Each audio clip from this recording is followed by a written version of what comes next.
today. Hey, right before I sat down. It's hot.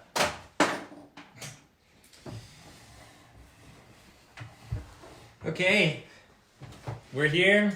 Yep. You're here. We're all here. And it's day 10 of the Bathrobe Chronicles. This is the big one. I can't believe we've been doing this for 10 years. It's really flown by. 10 days. Oh. 10 days. It seems like it sometimes, but 10 days. Today, we're talking about stuff. We are. We're talking about construction and construction projects that you can do while your float center is closed. As long as you're not taking any customers into the tanks and no one's really going in there, now's a great time to do things that especially require a lot of curing or just sitting there or outgassing, where you're using things that float centers often require that are totally waterproof but generate crazy fumes and so take a few days to a week sometimes to really air the place out. And what better time to air it out than right now? This is it. Have you ever wanted to switch tank 2 and tank 3 in your place? I mean, now's the time, right? Pull a big prank on your customers when you get back. So we tried to think of some stuff that maybe doesn't require you going to the hardware store. So you're going to have to make some judgment calls about what you can and can't do in your own float center based off of what materials you have, maybe what stuff you can purchase online. Obviously this is probably not the time to get like a big crew of construction people together and have them come to your shop and do some giant renovation project.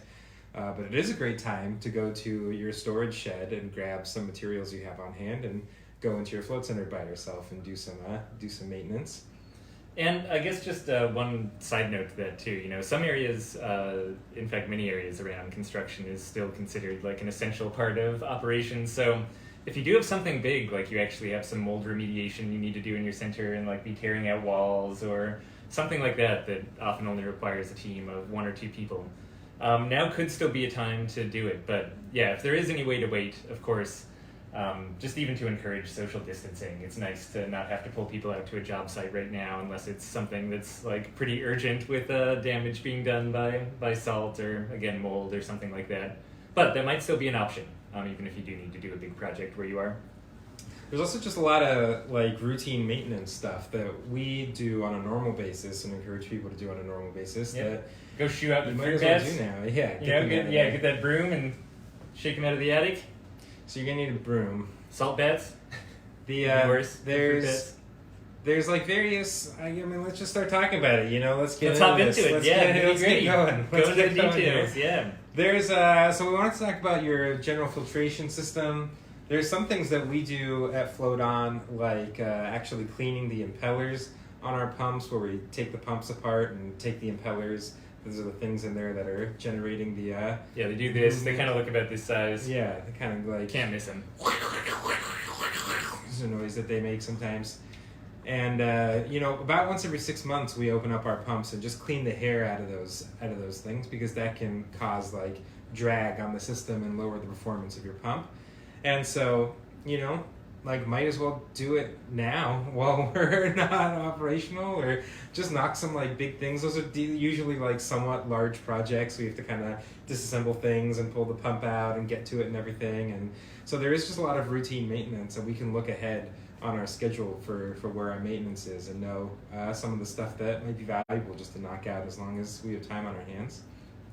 Pro tip that absolutely comes from experience: as you're going into doing some of that maintenance on your pump system, whether it's the pump or the UV system, which we might talk about in a second, make sure that you have the spare parts on hand to be able to fix something if it breaks. Like if you, break a ceramic spindle at the center of a pump, or break one of the quartz tubes around a UV light.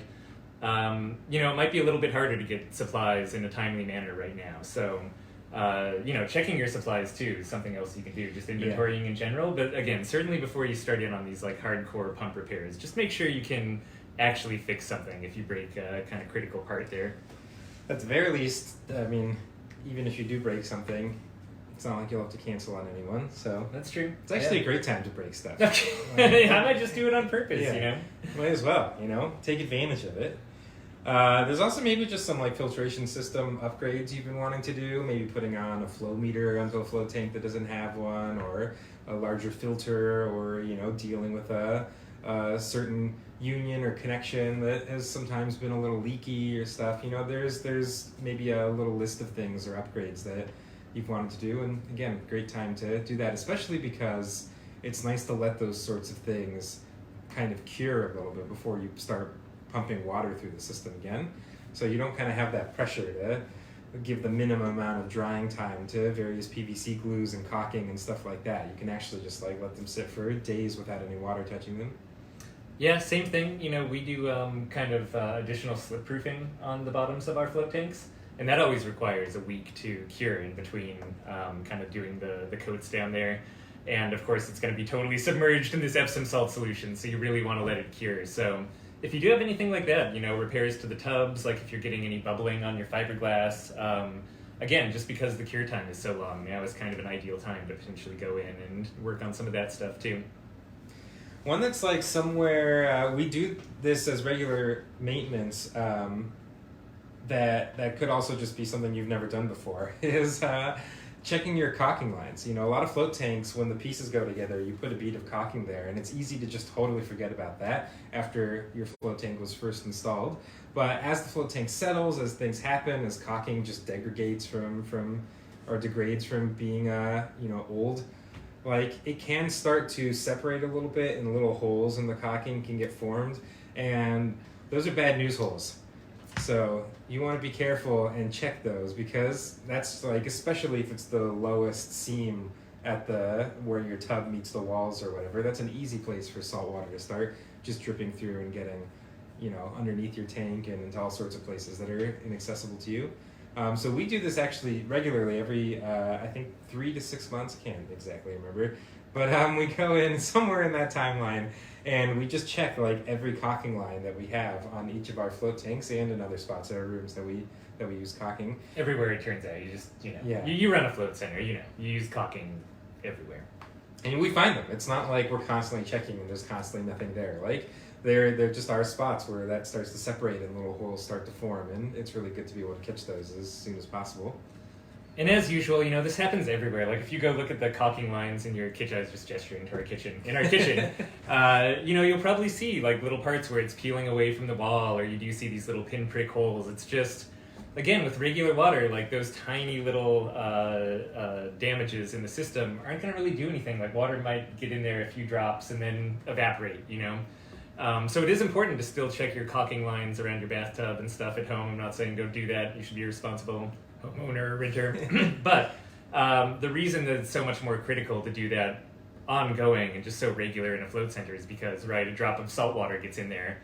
All of a sudden, that salt expands and blows open the little hole that is between your caulking and your wall, or your caulking in the float tank, and really quickly, just a tiny pinprick hole in your caulking can turn into the entire thing peeling away. And then your wall is collapsing, and then your entire float center just kind of sinks into the ground. We've seen it happen. It's actually how black holes get started. Dozens of times. Yeah. Unless you're looking to end our solar system. Check your caulking lines. The other benefit of that is that we usually like to use the 24-hour curing caulk when we use caulking at Float On.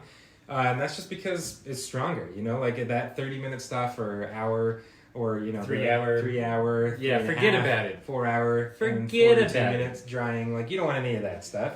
The 24-hour drying, if you can actually leave it for 24 hours, like, will last longer and be stronger. And so that's usually kind of annoying to deal with, right? Like, we actually, because we're never actually closed for a span of 24 hours naturally, if we have to do any caulking work, we need to specifically block off appointments on our schedule to be able to allow for that drying time. But not today, huh? Pretty good. You can tell that we have a lot of fond memories of reviewing caulking lines over the last decade in operation. This is very top of mind. I have dreams about it still. Yeah, nightmares. Yep, lots of caulking line jokes. Really simple. This is just ongoing stuff. You're probably doing this on a semi-regular basis anyway. But just what you do kind of in any shop, you get little dings in the walls. There are little parts where the paint is chipping off. Same in the float rooms, where especially having that oil-based paint or epoxy paint is really important for protection. Going and checking that out, doing small little touch-ups, remudding, repainting parts. Things like that can both prevent damage in the float rooms, but also just, get your lobby looking as nice as it can for when you are able to reopen. And same deal, we usually like to use more intense paint than kind of normal house interior latex-based paint. So we're using, oil paints or epoxy paints, or, you might find some of those are illegal in your area. But, whatever you're using that's actually resistant to water. Diamond paint. Diamond paint. It's the only paint that can cut other diamond paint. It's that stuff also smells a lot and takes a long time to actually fully dry. So that's another thing that's super annoying to do when you have to budget it into some sort of maintenance day. And I guess the more extreme versions of that are checking your other protective wall and floor materials. Yeah. If you have tiling, you're supposed to actually replace your caulking on every 5 years or 2 years. Your caulking or your grout? Your grout, sorry. Yeah, your grout and your tiles. You're supposed to replace somewhere between every 3 days to every 10 years. You're supposed to go in there and actually rip it out. And it's different for epoxy grout too, right? If it depends on what kind of grout you're using and whether we're talking about wall tiles and floor tiles, but completely regardless of any of the details, it is super important to make sure that you're not getting holes or punctures in any of your grout lines anywhere, because same thing with the caulking. Salt water will get in there and just start to have mayhem, pandemonium. You can't stop it. So good time to do that. Just rip off your whole tiles, get new tiles. Check under them. Oh no, it was dry. Put them back. Should be fine. Yeah. What else? What are some other good projects? Mold. Good time to scatter some mold around. Nobody's going to be in there. No one's going to know you did it. It's kind of like an inoculation. The more mold you get growing in your space right now, the less will grow there in the future. It kind of starts creating these natural, kind of float tank antibodies to mold. Next. No, but it is a good time. Again, so much of this stuff is honestly just trying to walk around your float center with fresh eyes and take everything in and actually see what might need a little repair now that you're shut down for some time. So yeah, looking for places where you see just little hints of water damage and actually checking to see if there's any more serious mold damage going on.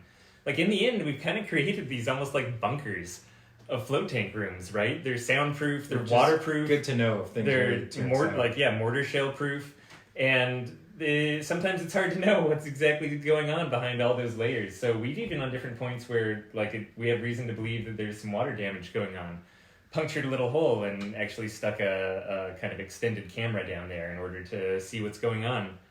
Also a really great excuse to buy one of those little snake cameras. They're really fun. Yeah. And we found it, right? We'd see some water damage down towards the base of this wall. Stick a little extendo camera down there, and yeah, sure enough, found some water damage, and that was a really fun project, tearing out those walls. Yeah, super cool. But it could have been a lot worse, right? Yeah, and you have, again, all this other stuff, you have a chance to let whatever you're spraying to kill mold or just allowing things to dry out. You have these expanded periods of time too, to just let things sit without the showers running and humidity and all the normal stuff that's happening. Stupid customers coming in. Yeah, those bozos. So that's great.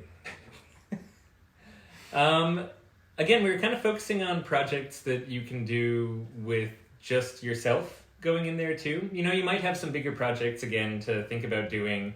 There's other stuff we've talked about during other broadcasts like marketing. As far as just the solo construction projects, is there anything else that we had on our list here that we wanted to talk about? And I guess we can go see if you have any questions, feel free to toss them in as well. We'll be checking the feed in just a little bit here. My feed stopped going. Hammer juggling. That's one I wrote down. For repair?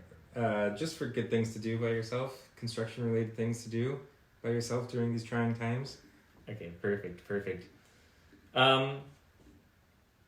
Yeah, I guess one other note is just checking around the outside of your shop as well and seeing if there's anything that needs doing around there.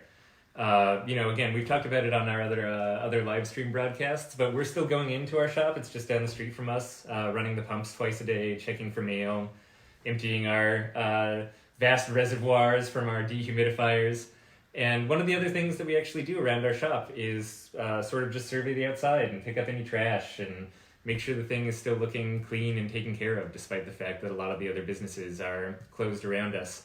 And there is this very real phenomenon called the broken window effect, right? Where kind of the trashier a place is looking, the more likely it is to start getting trashier or get vandalized or anything like that. So in addition to just kind of keeping the area clean, it's worth seeing if there's any exterior work that you can do as well, or something maybe that can just be done around your property that might make the place look better, where as normal you don't want to be making a lot of noise with some construction even outside your business. Okay, I think that was the last one that I had down. So good luck out there. Yeah, and hopefully you get some productive alone time in your float center. Enjoy the fact that you don't have to put up with those bozo customers for a little bit. And we will see you not tomorrow, not Sunday, No. not Monday. Wait. Wait, no, we will see you on Monday. We'll see you on Monday. And I was going to say day 11 because we don't even consider days that we don't do this to really exist in the real world. Yeah, but you can't see it, but we have a real life day counter down here too, so That's just for us. maybe we'll show you a little behind the scenes of what day it really is out there in the real world, or as we call it in Robe Life, the fake world. And I guess one last little announcement, which is if you are not aware already, we're doing a bunch of helm tips and tricks tutorials during this time while we're closed. Just stuff that you can actually work on the back end of your helm to improve things and, again, just be even better and ready, more locked and loaded with marketing supplies when you reopen. So today's is on creating a referral program and getting your customers to be able to refer other people over. So if that sounds interesting, maybe go check it out. Well, that's it for us. Yep. And I guess we'll just mosey on out of here. Yeah, I was going to say mosey on out of here, too. We can both mosey. I was feeling it's very mosey feel. It's funny, yeah. Just turn off our light. This old cowhand is going to head back to the cattle. Just kind of mosey it off here.